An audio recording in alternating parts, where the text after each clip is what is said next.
سوال کرو آپ کو.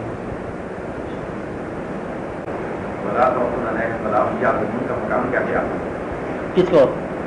بندے کون سے بندے؟ جو آپ کے سامنے بیٹھا ہے. آپ کو سازی بات ہے کہ یہ مقام خوف کا مقام، خوف سے دنیا میں صرف ایک چیز آزاد کر سکتی ہے، شوق. شوق نہ ہو تو کبھی خوف سے آزاد نہیں ہو سکتے انسان. کہ شہروں کے گھر میں جانا رہنے کا کام ہے، کسی گھر میں جا نہیں سکتے. مقصد ہے کہ بے دھڑک چلے جانا کسی گھر میں، کسی کے محلے میں مار پڑنے کا امکان ہے. اب تو وہ پرائی عزت ہے نا، ہیر شادی شدہ کسی عورت کے لیے کون جائے گا؟ راجا جائے گا، اور ضرور جائے گا، کیونکہ شوق ہے. شوق جو ہے نا وہ خوف سے مبرہ ہوتا ہے.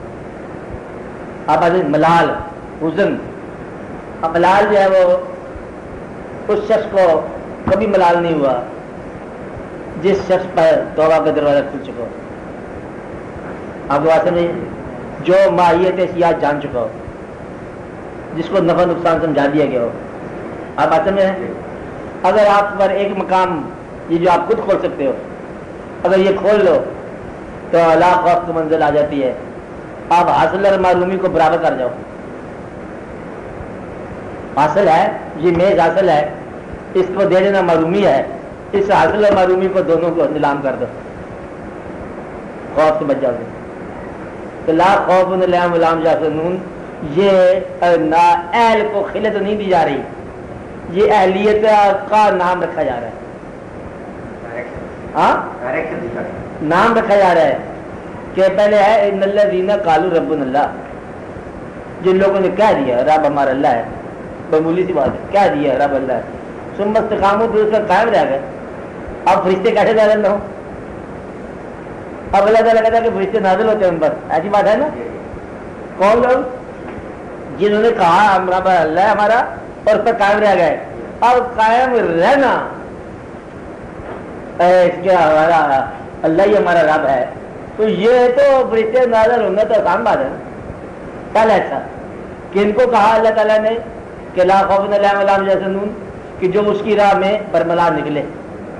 معمولی سا واقعہ ہے کہ جس آدمی نے دنیا کی محبت کو اللہ کی محبت پر نثار کر دیا اس کے لیے خوف اور حزن نہیں ہے. اور معمولی سی بات ہے، دنیا کو چھوڑ دی.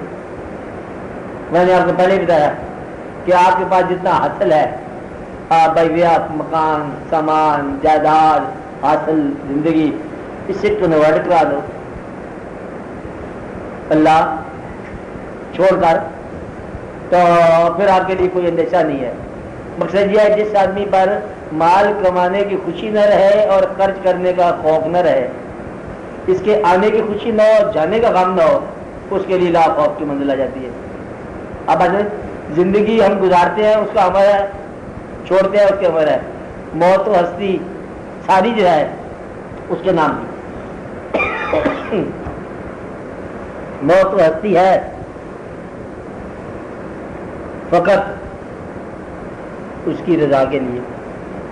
مقصد یہ کہ زندگی ہو یا موت ہو، اگر آپ یہ کہتے ہیں اس کی رضا ہے، وہ کہتا ہے مر جا، یہ اس کی رضا ہے. وہ کہتے زندہ ہو جا، اس کی رضا ہے. اپنی رضا نکال دے، زندگی کی تمنا نکال دے، موت کا ڈر نہیں رہے گا. ہو سکتا ہے تو گویا کہ آرزو اگر اللہ ہو تو کسی قسم کا اندیشہ نہیں ہو. اندیشے اور ملال اس دنیا کے ہیں، اور وہاں کا اندیشہ ہی کوئی نہیں ہے، کیونکہ وہاں فراق جو ہے وہ بھی وصال ہے، اور وصال تو ہے ہی وصال. اللہ ظاہر کرے آپ کو دور رکھے گا اپنے سے، وہ بھی فراق، وہ بھی وصال. اس دنیا میں جتنے لوگ اللہ والے ہیں سارے اللہ سے دور رہے، صرف یاد. اور یہ راز ایک بڑا عجیب ہے، عجب راز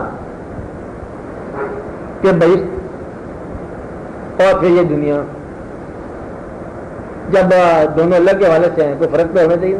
بہشت میں جب آپ تھے کبھی ادھر یہاں آ گئے کہ پھر بہشت میں چلے جائیں گے، پھر فرق کیا ہوا؟ جہاں بھی اس کے چرچے ہیں، اس کے جلوے ہیں، تو وہاں بھی ہے. فرق صرف اتنا ہی ہے کہ اور یہ فرشتوں کو واصل نہیں. یہ بات کہ اس کا دیدار مشاہدہ ایک مقام ہے، اس کی یاد ایک اور مقام ہے. مشاہدے پر یاد جو ہے نا اس کو فوقیت دی گئی ہے. یاد کو برداشت کرنا یا قائم رکھنا یہ انسان کے علاوہ کسی کو نہیں ہے. یاد کے حوالے سے انسان جو ہے نا یہ فرشتوں پر فوقیت لے گیا. فرشتہ مشاہدہ حق ہے، ابلیس بھی مشاہدہ حق ہے، لیکن یاد جو ہے وہ صرف انسان کے پاس. آپ بات سن رہے اور یہی انسان ہے صرف المخلوق ہے. تو آپ یہاں پر ہو تو کیا ہے یاد اللہ کی، اور وہاں جائیں گے تو مشاہدہ ہوگا، یاد نہیں ہوگی. میں نہیں جیسے یہاں پر ہو چاند کی چاندنی ہے، وہاں جاؤ چاند پر تو چاندنی کو نہیں، چاند ہوتا ہے. تو چاندنی ہے آپ کے یہاں زیادہ خوبصورت ہے. چاند ایک اپنا مقام ہے، چاند کی یاد چاندنی کہلاتی ہے. یہی ہے نا، یہ اپنا مقام ہے وہ اپنا مقام ہے. اللہ کی یاد آپ کو عشق کہلاتا ہے، زندگی کہلاتی ہے، اور یہ سارا پروسیس آف لائف کہلاتی ہے. اور اللہ کا جو تقرب ہے بہشت کہلاتا ہے یا فرشتہ کہلاتا ہے، بس کہلاتا ہی ہے. وہ مشاہدہ حق جو ہے نا وہ اللہ کا دیدار جو ہے وہ فرشتہ ہوگا. تب یہی بات آپ فرشتے بن جاؤ گے، جنت میں آپ کیا ہو جاؤ گے، لہٰذا پھر آپ کی زندگی ایک اور طرح سے ہو جائے گی. یہ جو ہے نا آرزو الہیات کی اور یاد، اور یہ بڑا مقام ہے، یہ سوز ہے، یہ عشق ہے، یہ تپش ہے. یہ مقام جو ہے نا یہ فرشتوں کو ملا نہیں. فرشتوں کو یاد کا موقع نہیں ملا. تو یاد کے اندر محبت کا پروسیس یا ایکسپیرئنس یہ صرف انسان کو ملا، اور بڑا مقام ہے. آپ میری بات سمجھے؟ کیا سمجھے؟ یاد کا بڑا مقام ہے. ہاں، جتنے بھی دنیا کے اندر سرفراز واقعات ہیں عشق کے، وہ سارے کے سارے مشاہدے کے بعد یاد ہیں. یاد جتنے بھی دنیا میں مشہور آپ واقعہ لے لو، وہ یاد کا زمانہ ہی ان کا عروج کا زمانہ ہے. مشہور قصے سارے دن. یہ اللہ تعالیٰ کا خاص احسان ہے کہ لا خوف علیہم ولا هم یحزنون اس لیے نہیں ہوتا کہ یاد کے بعد پھر مشاہدہ ہے. مشاہدہ وہ بھی حق ہے، یاد بھی حق ہے. اس لیے ملال کس بات کا، خوف کس بات کا؟ خوف ہوتا ہے لالچ سے پیدا. لوبھ جو ہے نا یہ خوف پیدا کرتا ہے. لوبھ نکل جائے تو خوف نکل جاتا ہے. بس دل سے نکل جائے اگر تو یہ ان لوگوں کے دل سے نکل جاتا ہے. کہتے یہ ہے کہ حضرت نوح علیہ السلام 1400 سال کی زندگی ہے، تو جب ان کے پاس اسرائیل علیہ السلام گئے السلام علیکم علیہ السلام، کہ آگے پہچان تو لیا گا مجھے، میں وہی ہوں. انہوں نے کہا ہم نے پہچان لیا تم وہی ہو. انہوں نے کہا کہ یا حضرت آپ یہ بتاؤ 1100 1200 1400 سال آپ رہے ہیں، کوئی اس زندگی کے اندر کیا آپ نے محسوس کیا؟ تو بتاؤ. کہتے کیا محسوس کیا؟ تیرا انتظار ہی کرتا رہا ہوں. کیا اب آتا ہے تو کل آتا ہے. اتنی ساری زندگی میں ایک ہی کام کیا ہے، تیرا انتظار ہی کیا. تو مطلب یہ ہے کہ اب ان کو کیا خوف ہوگا ایسے لوگوں کو کہ جو 1400 سال جو ہے وہ ایک واقعہ کا انتظار کرتے ہیں کہ آج آتا ہے تو کل آتا ہے، اور آپ کو پتہ ہے کہ 50 سال زندگی ہے اور آپ جاتے جاتے ایک چیز اور مطلب بنا لیتے ہو، 4 کمرے اور ڈال دو. کیا بات سمجھے؟ ہنستے کیوں ہو؟ پتہ تو نہیں کسی کو، صرف مجھے پتہ ہے.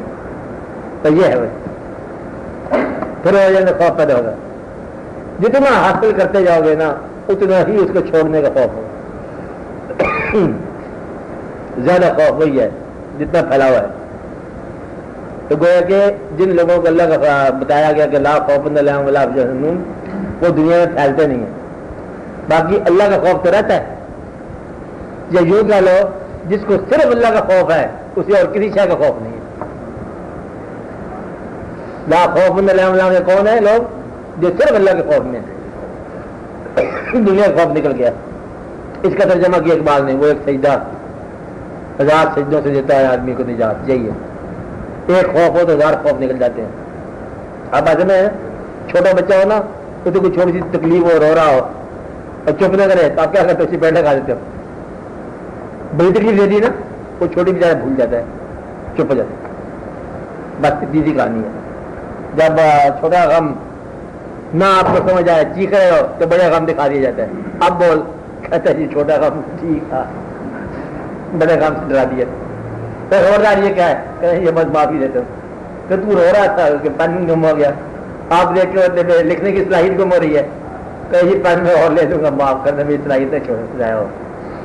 یہ طریقہ ہے لا خوف کرنے کا. طریقہ کیا ہے؟ بڑا خوف دکھا دو. کیا طریقہ ہے؟ بڑا خوف دکھا دیا جاتا ہے ان کو، پھر وہ خلا خوف ہو جاتے ہیں. اور اگر بڑا خوف والا خود ہی مہربان ہو تو پھر اور آسانی ہو جاتی ہے. یہ مقام ہے. ہاں جی. اور